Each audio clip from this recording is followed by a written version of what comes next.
Alright, we live. What's good, y'all?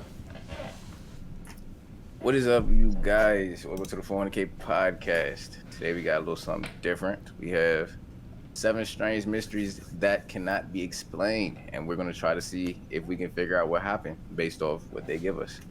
Indeed. I'm your deep. Yeah, so yeah, let's jump into it. Y'all got anything y'all need to say? Now let's get it. Let's Let's get get into it, man. right into the video. Tweaking. All right.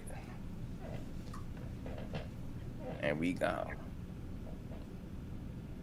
For the families of the missing, the most challenging part is often not knowing what became of their loved one. Investigators dedicate their lives to solving mysteries such as these. His cut is But crazy. not every case is made equal. Some are more complex Chill, and bro. He confusing can't than control others, this. My fault. and remain unsolved to this day. Number 7. 25-year-old Melanie Hall was known as a bright and happy young woman to those around her.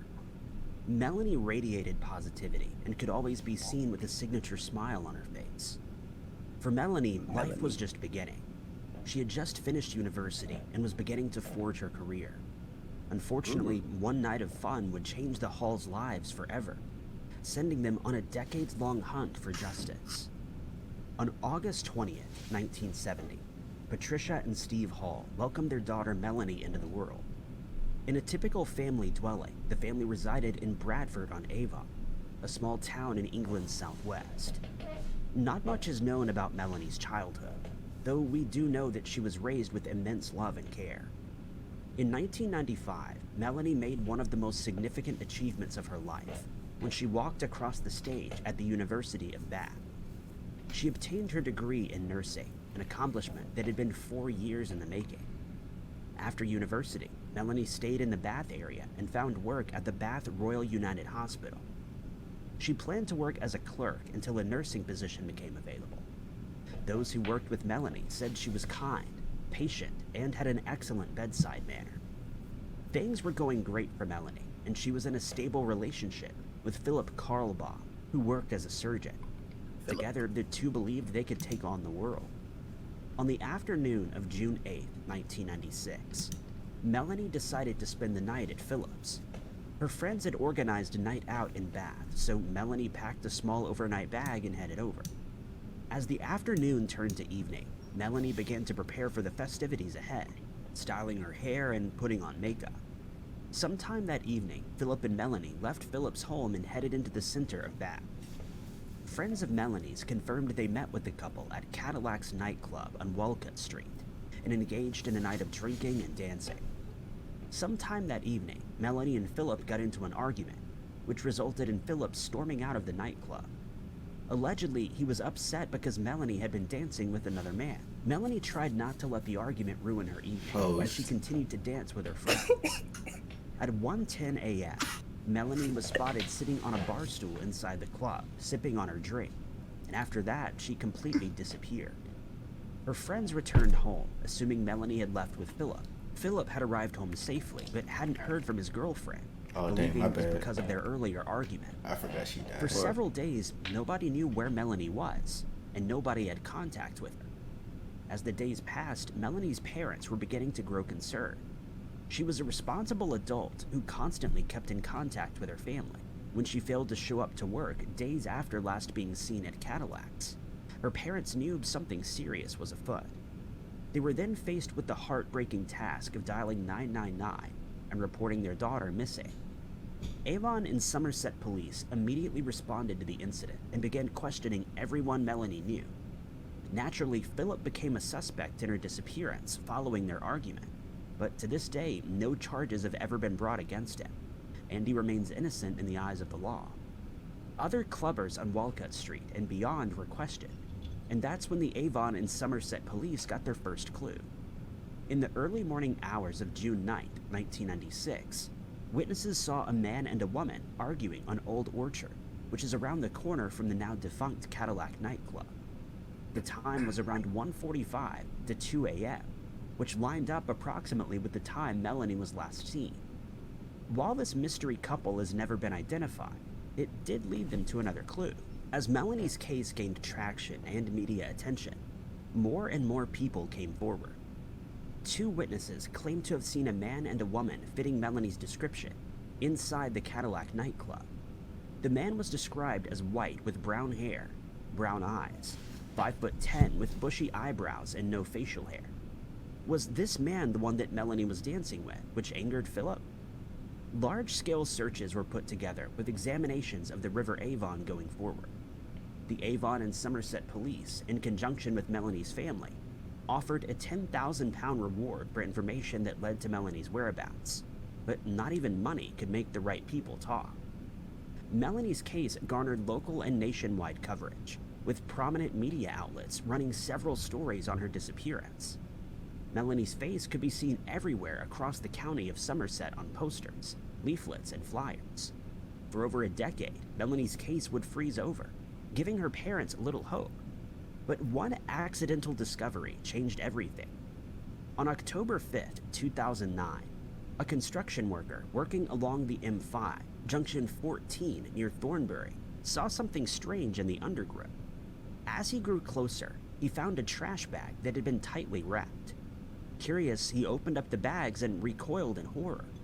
Before him lay skeletonized human remains. He dropped what he was doing and called 999, and within minutes, the Avon and Somerset police were at the scene, and there were already whispers of Melanie Hall's name.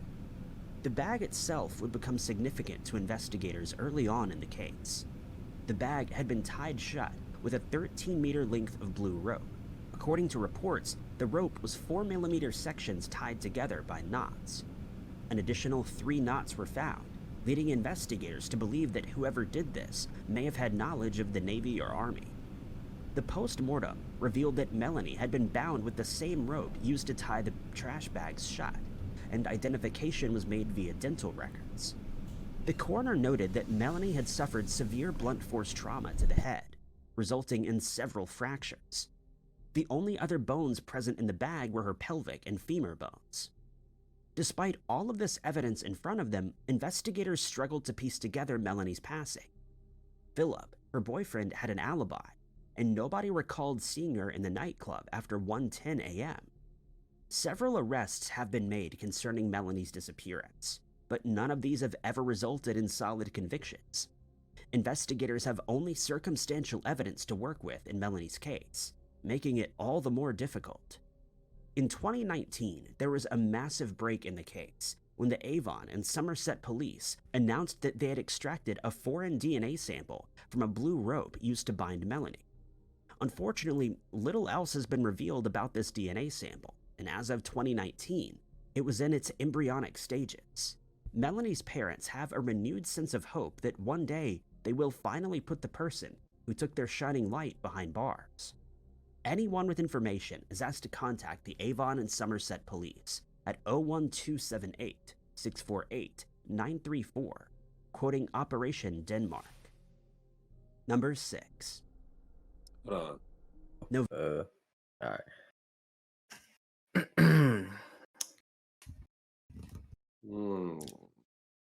I don't know, man. Philip not off the hook, bro. Oh, The whole situation is kind of strange. Like, number one. my thing is. Wait, what was you about to say? Nah, go ahead. You can go ahead. You said Philip is not off the hook. I just don't see how he would be able to do it. I don't think he would like do something to a lady. Yeah, he got mad, but if he did do it, it's like 13 years after they seen the body, right? It happened in 1996, and then that's when they found it in 2009, right? That's what I remember. I don't think it was Philip. I don't know the exact time. If it was Philip, then they definitely would have probably found. They probably would have found more evidence against Philip by then. But we, at the same time, we don't know Philip. He could be a mastermind. He can know how to cover his tracks. I'm not saying you're wrong, but it's also a possibility that he could. You know what I'm saying? We don't know him. Could you give me a way out how he could do this? Because the witnesses. Am I an expert criminal? I mean, even witnesses just said that like they see him they argued, and then he stormed out, and then he went home, and then after that, he was what was it? He said they argued with her. He got mad at her, and he just went home. And that's when he just went home and just stayed there. And then that's when she didn't come home, and he was the first one to realize that she didn't come home. So if you was a criminal, if you was a murderer, you was trying to cover your tracks. That's not the story you would give the police.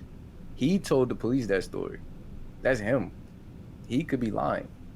There's witnesses that confirmed that he went home, though. There's That he left. who's gonna confirm he left? They didn't confirm that he went home. You don't know what could have happened. All right, you think that he get to argue with his girl? The first thing he's gonna do is kill her? There have been a lot of reports of that same exact situation, so it's a possibility. I understand, but don't they get caught though, right? Some of them don't. You don't. Okay, you don't I give you know. that. Cool. Some of them don't. I get what you're saying, but I just think it's highly unlikely for this case. Tell me what you think. And that, It was probably him.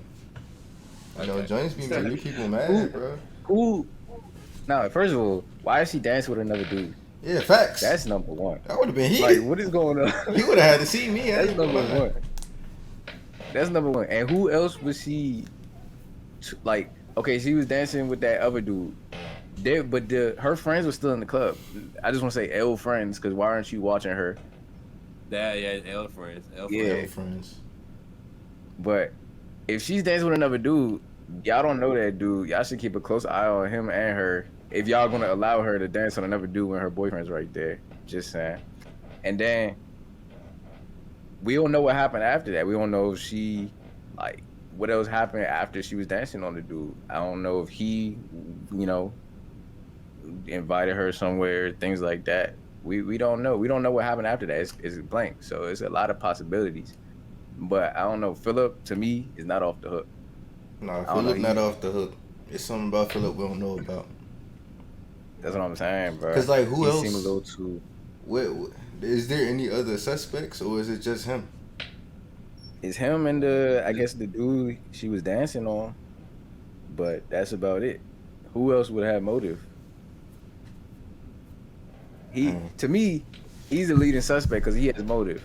Yeah, he has a motive. The other dudes is just dancing, so. Yeah. I'm not saying, like, nothing else could have happened. I'm just saying, like, that's what I think happened.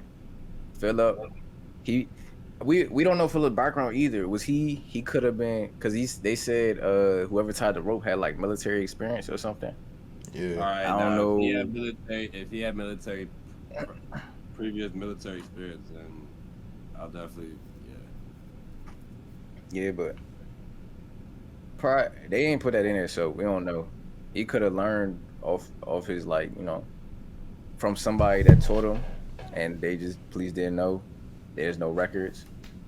I don't know. There's a lot of possibilities. But that's what I think happened. Philip got mad. He found an opening to get shorty, and things went left. And he covered his tracks so good that they couldn't figure it out. Agreed. Philip, I'm on your ass. Nah, for real. EJ, my fault. You have something else to say, EJ, or good? yeah. Basically, I don't think it's him, but Don't think it's I got. No, it's cool. Yeah, we what was that? Never mind. But yeah, I mean, it's we cool to have different outcomes. All right, let's take a look at this next one. I mean, opinions, outcomes, same thing. Hold on, wait, time out. Before you start it, I got a question. Yeah, what's up? Hey, real. Never mind, bro. Start the video. The question? That, bro. Go ahead. Bro, ask the question, bro. Nah, I'm just concerned about your fit right now. My little Yeah. holiday get up. I don't know. I ain't in the mood right now. It's October, bro. With it, bro. I think I'm looking We pretty. got 2 more months. See, this was from last Not even last Christmas. I think this was like 2 years ago, bro. It was we don't gotta get into that. But you know what I'm saying? Nah, I I feel had you. the I feel joint you. I still. feel It's you. a I little, feel you. it's a little, it's a little cold. You know what I'm saying? I had to throw it on real quick. It is what it is. Understood. Alright. Alright. November 14th, 2015, marked another exciting day in the 2015 Wales Rally GB calendar. Competitors and spectators had gathered from around the world to see who would be tough enough and fast enough to withstand the Welsh countryside. The World Rally Championship is a fast-paced and thrilling event, but the winners and losers were overshadowed by a disturbing discovery, just feet away from where the race took place. Brothers Andrew and Mark Middle had waited all year for the World Rally Championships to have its Welsh leg. The two had excitedly packed their gear and headed into the Clocaenog forest in Wales. As evening fell on November 14th, Andrew and Mark dug out their lights and waited excitedly at the track for the cars to pass.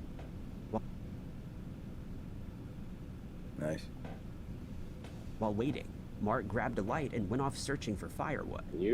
Just meters from where they had been camping, Mark made a stomach-churning discovery. Say again?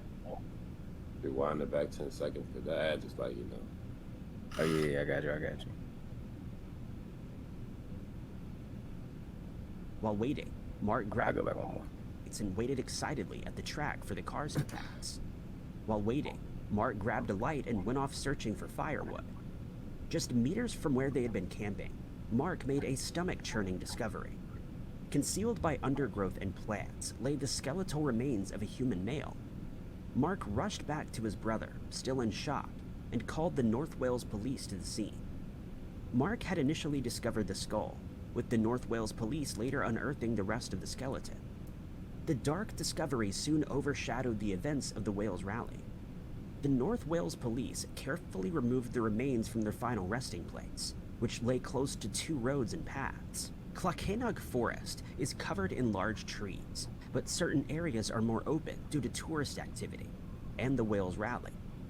Experts from across England and Wales were brought in to assist, and with the help of archived documents, the North Wales police learned the part of the forest where the skeleton had been discovered had been planted in 1985, giving them a time frame. A few days would pass before the coroner released their report, in which they stated the skeletal remains belonged to a man aged at least 54 to 60, 5'8" to 5'10", and he was likely born in the 1950s. The coroner immediately noted the man had likely lived a life filled with pain, as he had an injury to his spine, fused vertebrae, a broken nose, arthritis, and other inflammatory conditions affecting his spine and joints. The man also had distinctive dental work, which had been undertaken by a British dentist sometime between 1980 and 2000, at least based on the procedures that were used. The BBC later launched an appeal in which they stated the man had lost several teeth throughout the course of his life, giving his cheeks a sunken look. Pause. He had crowns on several teeth, including the upper right first premolar, and one officer commented one crown was plastic, badly worn, and had remedial filling work. It's unusual for temporary crowns to be filled. Most disturbingly, the coroner determined the man had passed due to blunt force trauma to the head, which may explain his broken nose. He had been disposed of in a wooded area, but it's still very easily accessible via two roads. For 5 weeks, the North Wales police continued to search the area, desperate to unearth any clues. A few weeks in, they uncovered yet another clue to his bizarre case. Close to where the man's remains were found, officers discovered a dark green Pringle V-neck jumper, size extra large, and maroon Marks & Spencer's briefs, size 36 to 39. Interestingly, the jumper was later found to have been produced between 2000 and 2004, and the briefs in 1999. This allowed investigators to narrow down the estimated date of passing. Most sources report this date anywhere from 1995 to 2005. When several months passed without an update, the North Wales police dubbed him the Clocaenog Forest Man. His case received nationwide attention, highlighting the horrors that await us in the peaceful Welsh countryside. A DNA profile was extracted successfully from the remains, but no match was made to any UK database. Photographs of his teeth and distinctive dental work were published in medical and dental journals, hoping somebody recognized them, but nobody came forward. As time passed, interest in the case waned, and the Clocaenog Forest Man faded into the background. Investigators continued to work on the Clocaenog Forest Man case despite there being very few leads. One possibility that has arisen in recent years is that the John Doe is a victim of Peter Moore, a notorious Welsh serial killer. In late 1995, Peter Moore is known to have taken the lives of at least 4 men throughout North Wales. Many have linked Peter Moore to John Doe because of Peter's second victim, 28-year-old Edward Carthy. Peter took Carthy into the Clocaenog Forest before taking his life. The spot where Edward was buried is eerily close to where the Clocaenog Forest Man was found, leading many to believe the cases are related. Amateur sleuths have called for the use of familial DNA in this case, although this subject remains a point of contention for the British government over ethical concerns. While the Clocaenog Forest Man drew considerable media attention in 2015, this attention has fizzled out, and his case has faded into obscurity. The North Wales police are confident they will be able to crack this case and discover both who John Doe is and who took his life. In 2017, facial reconstructions showed what the Clocaenog Forest Man may have looked like at different ages. Anyone with information is asked to contact 101 or Crime Stoppers at 0800 555 111. Y'all is not finding him. He gone. And I think he did it too. What y'all think about that one? I think that would. Yeah. You think they had the right guy? Yeah. I ain't gonna lie. I do think so too. It was. Was y'all was following this one like OC? Huh? What was the evidence towards him? He caught a body Yeah. and buried close to where they found that body at.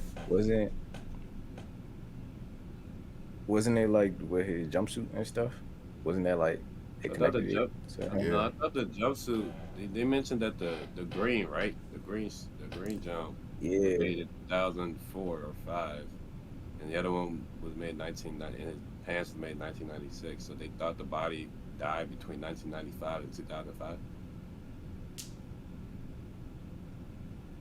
To be honest, I don't even know. Yeah, because after They that, go- it's kind of like, what? Like I was like, what? Yeah, they when they started talking about a whole nother case, and I was lost at that point. I was like, what are they talking about? But I still I'm think not they so got the sure. right dude. It's all right, good. I'm not the only one. I Nah, did you get lost. straight, Real quick. I was like, yo. I feel like that one was jumping around a lot. Like they was jumping from like scenario to scenario. First the dudes was driving the car, okay, cool. Then he found the body. And then they was looking at it, they try to figure out his age and stuff. They was like, he's 60 some, and he could have been born in the 50s. And then they started talking about the jumpsuit and everything, and the dude that could possibly be the guy. And after that, it just kind of like started getting, yeah. Yeah, because But- I ain't got no opinion after that. After that, I ain't got no opinion. I was like, man, it's you feel me? Yeah. I still think that was the right dude though. Like who else would it have been? Yeah, who else crazy catching bodies like that? Why I say out here catching bodies? He's wild. I don't know, bro. I don't know what make people want to kill people. Like I don't even like hurting people. Like hurting people's feelings. People actually like killing people. Demons. I think that's like is that like a mental illness? Yeah. Make Mentally you want to ill. inflict people. That's a real Mental thing though. illness from wanting to kill people or like hurting people. Like, what do you think? What was your question? Wanting to hurt people, bro. Oh, was my question? Yeah. Yeah. Are you saying it's a mental I illness? said killing for like wanting to kill people or wanting to hurt people?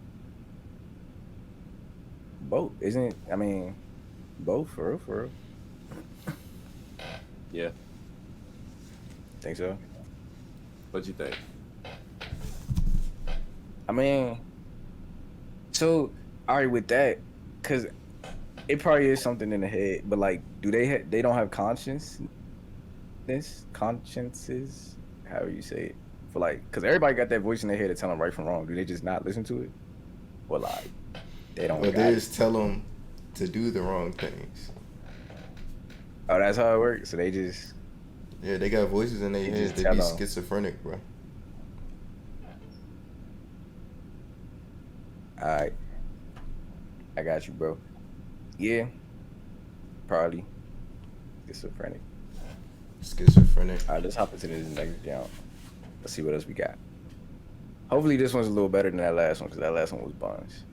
Good. Number I'm glad 5. we all agreed. Hawaii has long been considered paradise by mainlanders and worldwide citizens alike. With warm, sandy beaches, vibrant blue water, and out-of-this-world scenery and wildlife, it's easy to see why so many flock to Hawaii for their holidays or even to live. But even paradise isn't perfect, and in 1985, the residents of Hawaii were shaken, and their veil of safety was ripped from them when the Honolulu Strangler began stalking the streets. The Honolulu Police Department That's not first knew Honolulu something was wrong Strangler. when they received a call from Gary Purdy, a helicopter pilot and chief warrant officer for the U.S. Army 24th Aviation Battalion. On May 30th, 1985, the night before, his wife, Vicki Gale Purdy, had gone out into Waikiki to visit clubs and bars, and she never returned. Vicki originally hailed from North Carolina and had moved to Hawaii as part of her husband's deployment. Investigators dug further into their relationship and discovered they had been married for around 5 years, and the marriage was somewhat stable. Vicki never made it to the meeting with her friends, and the Honolulu police found a crucial witness in the case, a taxi driver. According to the taxi driver, he picked Vicki up from the Blue Water Cafe and dropped her off at the Shorebird Hotel at around midnight. Sure, Vicki's you look car alright. had been parked there, and she'd planned to retrieve it. When the Honolulu Police Department arrived at the hotel, they found Vicki's car still in its original spot. Just hours later, they would make the first of many grisly discoveries. The body of 25-year-old Vicki Purdy was discovered off an embankment close to the ocean. According to reports, Vicki's hands had been bound behind her back using a parachute cord. The coroner determined Vicki had suffered physical assault before her attacker asphyxiated her with a cord or rope. The From a discovery of parachute, Vicki's bro? body sent shockwaves through Honolulu, but little did The they rope. know she would be the first of many to follow. On January 15, 1986, residents near Kihi Lagoon smelled a familiar stench in the He air. just killed Shorty with a The police parachute. were immediately dispatched to the scene, and that's when they discovered the body of 17-year-old Regina Sakamoto. After breaking the news to her family, the Honolulu police learned Regina had disappeared the day before on the way to the school bus. The similarities between the two cases were striking. Both Regina and Vicki's hands had been bound behind their backs, and they bore evidence of physical assault and asphyxiation with a ligature. In Vicki's case, investigators considered that her job at a video store, which sold adult material, may have been a factor, but this discovery blew that theory out of the water. The women of Honolulu were terrified to walk alone during the day, let alone at night. If Regina had been taken on the way to the school bus, then who knows what else the perpetrator was capable of. Less than 15 days later, on February 1st, 1986, the residents of Honolulu discovered just what he was capable of. 21-year-old Denise Hughes would be the next to disappear. Coincidentally, her body was found on February 1st in Moanalua Stream, which feeds into Kihi Lagoon. Like Vicki, Denise was a military spouse, but held a job in her own rights. The details were the same, down to the parachute cord and method used, but this time the perpetrator had wrapped her body in a tarp. Perhaps he began to feel remorse for his actions, or hoped the water currents would sweep Denise's body into the ocean, never for it to be seen again. By early 1986, the Hawaiian media had taken to calling the perpetrator the Honolulu Strangler. and women across Oahu began traveling in pairs and taking extra precautions. Many of the victims had been riding buses or waiting for buses at the time of their disappearance. This was also the case with the strangler's fourth victim, 25-year-old Louise J. Medeiros. She had recently turned to Kauai Island and planned to catch the bus to her apartment, but never made it. Her body was found on April 2nd, 1986. Like the other three women, she had been bound and asphyxiated with a cord. Just shy of 3 weeks later, the Honolulu Strangler would claim his fifth and final victim, a 36-year-old woman named Linda. On May 5th, 1986, Linda's body was discovered on Sand Island under the same conditions. The Honolulu Police Department were on red alert and began setting up surveillance and sting operations in the city. Women were warned to be vigilant at bus stops and not to accept rides from men they didn't know. There was hope in the Strangler case for a brief moment when the Honolulu police announced the arrest of Howard Gay, who had served in the United States Army until 1985. Cut is ridiculous. Unfortunately for the Honolulu police, all they had was circumstantial evidence, as Linda had written Gary's name in her office notepad the day that she disappeared. Without any solid evidence, the Honolulu police were unable to move forward with the prosecution. Despite mass surveillance operations and public appeals, the Honolulu Strangler case has sat cold for over 38 years. Anyone with information is asked to contact the Honolulu Police Department at 808-529-3111. So they just don't got like cameras or nothing? They don't got no evidence at all. I mean, like, I ain't gonna lie. The after the fifth one, like I said, they started actually like putting, oh shit, we should do something about this. After the fifth death. So if you was serial killer, I don't think you would actually like keep, because I think what I'm getting from this case that he gets them at the bus stop. Mm-hmm. So after the fifth body, now there are cameras and things at the bus stop. Mm. I don't think that you will keep going to that. You trying to play it smart? I didn't know Yeah. Hawaiians could be evil though. There's evil everywhere, but what you mean? Nah, but what they say about the Howard Gay guy? I didn't. That was I one of the crazy victims, cut. one of the victims wrote his name. One of the victims wrote his name earlier in the day before she disappeared. I don't think he's a suspect. That like, we don't know why she wrote his name. It probably wasn't for nothing crazy. Did they not So question him? I don't know. I don't think they. If they did, I don't think they went like through pushing anything because they couldn't find no other evidence. But that case is strange because they like there was no other evidence. All we got is a parachute cord, and he goes for women at like bus stops or like taxis and stuff. Where did you get a parachute cord from? That's the thing. When they was like Howard had like military experience, I was thinking like he's probably like, yeah, but Yeah, the I don't know, you parachute can't in really his tie it to him. No, bro. That's not what I was trying to say. Like he probably had experience with parachutes in the military. Yeah, he keep one on him at all times in his Chevy Keep it on him. Tahoe. Yeah. Keep that parachute on him like that thing. Or his Honda Yeah. Pilot. His Honda Pilot. He probably he got military benefits. He up. He up. Yeah. Oh, okay. He got a Hellcat. Yeah. Camaro. Nah, you got a Camaro. Yeah, Camaro. That's tough. I don't know. RIP to all those young ladies. Yeah, It's RIP. very sad that man wasn't brought to justice. RIP to everybody that died in this video. But that's crazy how like he really got away with that. So they don't got no, like you said after the fifth body, EJ, they started putting cameras up. That's why I said, like in the video, I said it took them 5 bodies to do that. Like they said that at the fifth one, the police in the area did something. I don't know if they exactly put cameras up, but that's when they were like, oh shit, we actually should do something. Yeah. Not I don't know around exactly what they did. I forgot exactly what they said they did, but you know, it's like after because the this was fifth. in after the fifth body they started wanting to take action. This was taking place in like 2000 something, right? I said Yeah, I think Pretty 1980s. sure. I thought they 19. said 19, I said 1980s. the I 80s. heard 2 different dates. If it was the 80s, then when did we start putting like cameras around, like in the You can't. here? You can't ask me that. I ever since Yeah, I was born. I wasn't alive. I mean, y'all don't do research. Not on cameras. No, In public.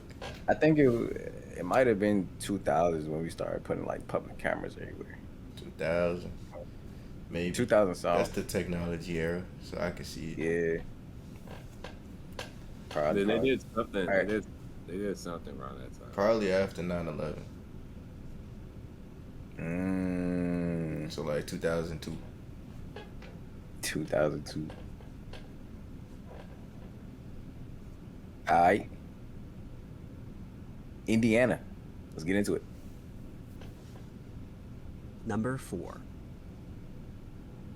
October 8th, 1976, It's Hogwarts. marked another unextraordinary day on the calendar for the Skoogs. They do look like The Skoogs were a regular farming family in a small Why Indiana all the community of college just a buildings few look like hundred that? people. Everyone else in These Otterbein old also school, owned that's why. farmland, and it was tucked away and often forgotten about in the corner of the state. Being comprised of just a few hundred, farmers and their families felt safe. That was until October 8th of 1976. That morning, Norman Skoog was tending to his many acres at the height of the farming season when he came across a bizarre 3x2x1 white box in one of his fields off County Road 200. Upon trying to lift the box, Norman quickly discovered the sheer weight of it and the object inside.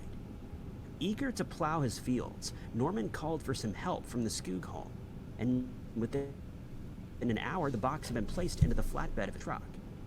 Norman's 16-year-old son, Curtis, remembers seeing his father pulling into the family home with the white box in tow. The Hey, Skoogs Kurt. gathered around as Norman began to slice open the gray tape in the clothesline that held the box closed. The family was taken aback by a pungent stench as soon as the box opened. Atop the box lay a broken vial of flowery perfume that did little to conceal the smell within. As Norman cut through the layers of plastic, rope, and tape, he stepped back. Inside the box, wrapped in a layer of plastic, were the remains of an adult human female. Curtis was ushered inside by his mother, who immediately called the local police department. Within moments of their arrival, the Indiana State Police were called to the scene. This was like nothing anyone had ever seen before, nor would they ever see again. The Indiana State Police took over proceedings and found the woman had been placed in the fetal position inside the box. She had a single wound to her head, and her body had been bound in position to make it possible for her to fit into the box. Everyone in attendance was in shock at the brutality on display. Her body was removed and transported to the Benton County Coroner's Office for autopsy. In their report, the coroner determined that the remains belonged to a 55 to 65-year-old white woman with light brown graying hair, brown eyes, 5'2" and 160 pounds. She had an upturned nose with a bump on the bridge and calloused hands, which told investigators she may have worked as a cleaner. She was dressed in a double-knit pantsuit comprising a two-tone green jacket and green slacks. Most interestingly to the coroner, the woman had undergone surgery at least twice based on her scars. The first scar ran on the right side of her chest from a right-side radical mastectomy, most likely the result of cancer. The second scar ran from the middle of her sternum to the belly button and was around 8 centimeters in length. Investigators pinned their hopes on the right-side radical mastectomy and believed this was the key to identifying their Jane Doe. Despite several appeals and attempts to match her fingerprints, the woman found in Otterbein was unidentified. In place of her real identity, the Indiana State Police took to calling her the Box Lady of Benton County.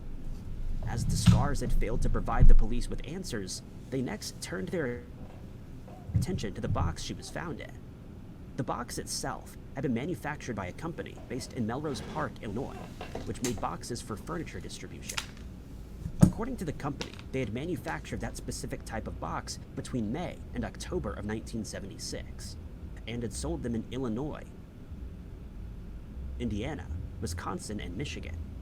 The box itself was comprised of cardboard, and when Jane Doe was discovered, her remains were dry, despite the heavy rainfalls the previous morning. This led investigators down yet another rabbit hole. The postmortem index was estimated to be 1 to 2 weeks, so why were her remains dry? This is where the genuinely bizarre theory comes in. Norman Skoog did not report seeing any unusual tire or bike tracks on the day that he discovered the box. Otterbein has just a few hundred people, and someone who is not from around there would stick out like a sore thumb. Farmers can be in their fields all night and back up again in the early morning hours, and nobody around the Skoogs reported seeing anything unusual, at least not on the roads. Some farmers told the Indiana State Police they had seen a helicopter flying overhead shortly before Jane Doe was discovered. According to the police, patterns in the field where Jane Doe was found were consistent with helicopter blades and landing equipment. So who had dumped her there, and why? The helicopter spotted was a private charter, meaning whoever was responsible for this had access to many resources and lots of money.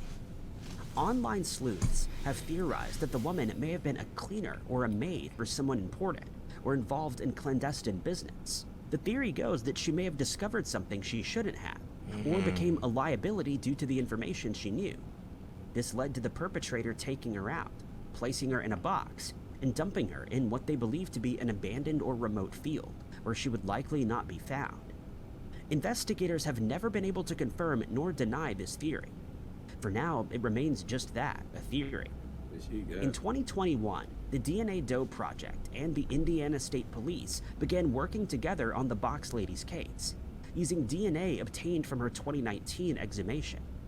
So far, no leads have come about, and the DNA Doe Project continues researching familial DNA for any connections.